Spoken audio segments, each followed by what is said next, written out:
الثانية التي يقدمها عبد العالي الزداني هذا الموسم. سنتابع. شادو رغبة في المرور.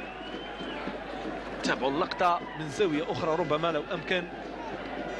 هذه زاوية أخرى، محاولة المرور، كان مسك أم لا؟ علي تقدير الحكم عبد العالي الزداني قال ضربة جزاء لصالح عناصر فريق عبد الصمد المباركي. يسعد تصويبة، هدف لصالح فريق شباب الريف الحسيمي عن طريق عبد الصمد المباركي، يوقع أولى أهداف هذه المباراة، أولى أهداف هذا اللقاء.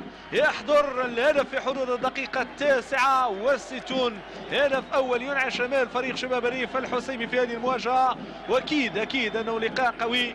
هنا حسن الركراكي ينتعش بهذا الهدف المهم، كما انتعشت هذه الجماهير التواقة لمعاينة أداء أفضل وأحسن شباب الريف الحسيمي بهدف أولمبيك خريبكا ولا شيء. إذا النقطة تتحول لضربة الجزاء. عبد